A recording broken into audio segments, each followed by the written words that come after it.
Svanidhi stand up, इस तरीके की योजनाओं से देश की जनता को बैंकिंग सेवाओं के दायरे में लाया जाए और क्रेडिट आउटरीच कार्यक्रम के माध्यम से जनता तक ऋण भी पहुंचाए जाए, ऋण वितरित किए जाएं ताकि लोग अपना रोजगार आगे बढ़ा सके। तो ये कुछ बड़े बिंदु जो हमारे सामने हमने आपके सामने रखे, जिन्हें आज वित्त मंत्री ने भी सोशल मीडिया प्लेटफॉर्म पर रखा।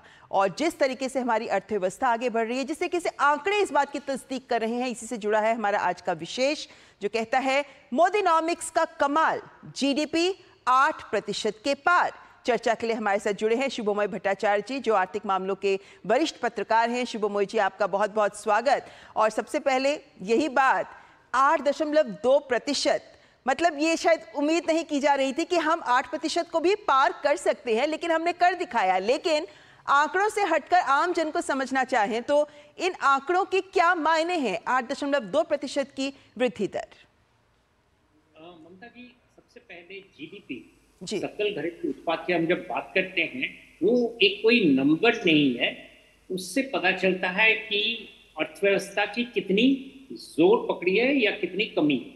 तो ये टेम्परेचर चेक होता है। जैसे किसी मरीज का आप जब चेक करते हैं तो आपको पता चलता है कि वो स्वस्थ है या अस्वस्थ है, उसके लिए एक टेम्परेचर रीडिंग होता है। उसी तरह से जीडीपी एक टेम्परेचर रीडिंग है अर्थव्यवस्था का, और इसीलिए इसका नापना, इसका जो डेटा होता है वो बहुत अहमियत रखता है। तो अभी हम जो जीडीपी के जो डेटा देख रहे हैं उसमें है कि 2023-24 की जो पूरे साल का जो डेटा है, जिसका हमने जिक्र किया, 8.2% रियल जीडीपी ग्रोथ रेट, यानी कि हम मुद्रास्फीति को अलग करके सिर्फ जीडीपी में, ठोस जीडीपी में कितना फर्क आया है, कितनी ग्रोथ हुआ है, वो 8.2%।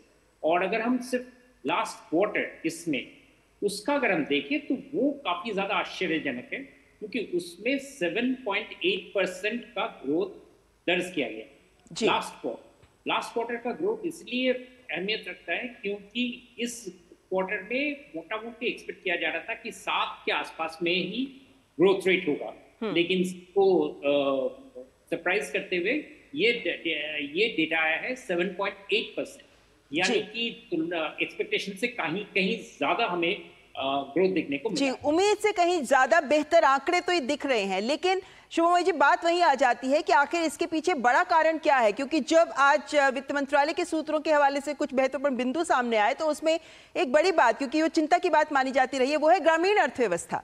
वहां पर मांग बढ़ना, क्या वो एक बड़ा कारण इसके पीछे का हो सकता है?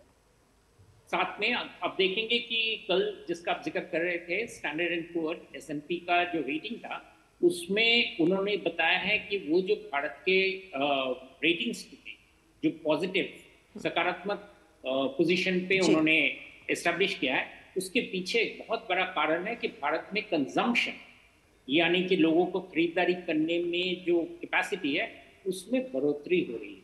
और वो आश्चर्यजनक नहीं है, क्योंकि जीडीपी इस लेवल पे जब बढ़ता है तो निश्चित ही वो फैल जाता है, उसका इफेक्ट, यानी कि काफी सारे क्षेत्रों से जब अच्छे रिपोर्ट्स आते हैं तभी जाके वो जीडीपी आगे बढ़ता है। अगर आप इस बारी का जीडीपी का अगर आप डिटेल्स में देखें तो हम जब सेक्टर वाइज ग्रोथ रेट देखते हैं इस बारी का, तो हम देख रहे हैं कि कंस्ट्रक्शन सेक्टर में काफी ज्यादा, पिछले बारी की तुलना में इस बारी 7.4% था, वो 8.7% है। और कंस्ट्रक्शन एक ऐसा सेक्टर है जिसमें रोजगार के बहुत बड़े प्रबंधन होते हैं। साथ में अगर आप माइनिंग एंड क्वेरिंग या इन तरह के सेक्टर्स को देखें तो उसमें काफी ज्यादा इजाफा हो जाता है। ये सारे सेक्टर्स वो हैं जो इकोनॉमी को जोर पहुंचाता है। एक बहुत बड़ा सरप्राइजिंग ग्रोथ रेट आया है मैन्युफैक्चरिंग में। हम मानते हैं मैन्युफैक्चरिंग सेक्टर भारत में वीक है, क्योंकि इसमें ग्रोथ रेट ज्यादा दर्ज नहीं किया जा रहा था, लेकिन इस बार वो पिछले साल, जब मैं 2022-23 की बात कर रहा हूँ, जब 0.9% था, उससे वो उठकर 8.9%, 0.9 से उठकर 8.9% growth rate real gross value added economy में हुआ है। यानी कि मैन्युफैक्चरिंग सेक्टर एक ऐसा चीज है जिसमें बहुत सारे फिर से एम्प्लॉयमेंट के केंद्र बिंदु बन जाते हैं। और इसीलिए आप देख सकते हैं कि इस बारी का जो डेटा है उससे एक, जिसे कहते हैं, काफी फैला हुआ एक दायरा में एक का छवि न आया है। शुभमोय जी, ये जो आपने बात कही महत्वपूर्ण भी है, क्योंकि मैन्युफैक्चरिंग का हब भारत अगर बनता है तो फिर हम वो जो सप्लाई चेन्स की बात की जाती है और विश्व में अपना एक महत्वपूर्ण स्थान बनाने की बात की जाती है, वो एक तस्वीर में हम कहीं ठोस जगह पाते भी नजर आते हैं। लेकिन ये जो आंकड़े दिखाए गए हैं, मैन्युफैक्चरिंग बहुत बेहतर आंकड़ों के रूप में सामने आई है, क्या ये आंकड़े जमीनी बदलाव की ओर भी संकेत करते नजर आ सकते हैं? क्योंकि चुनाव का माहौल है और चुनावी मौसम में तमाम मुद्दों को उठाया जा रहा है, ऐसे में ये आंकड़े कहां तक विपक्ष के द्वारा लगाए गए आरोपों को भी नकारते दिखते हैं? इससे तो आप अगर सिर्फ इस आंकड़े के साथ साथ कुछ और चीज अगर देखें तो उसमें छवि जरा स्पष्ट होता है। जैसे एम्प्लॉयमेंट की जो फिगर्स हैं, हम मोरलेस देख रहे हैं कि इस बार लेटेस्ट वाले जो डेटा आए हैं उसमें दिख रहा है कि 24 साल से ऊपर के सारे जो एज ग्रुप्स हैं, सारे एज ग्रुप्स में अनएम्प्लॉयमेंट का यानी कि बेकारी का जो इफेक्ट है वो काफी कम हुआ है। और वो इसलिए कम हुआ है क्योंकि यही जो मैं बता रहा था कि डेटा बता रहा है कि बहुत सारे क्षेत्रों में प्रोडक्शन का दौर आगे निकल जोर पकड़ लिया है और इसी वजह से अनएम्प्लॉयमेंट का रेट कम हुआ है।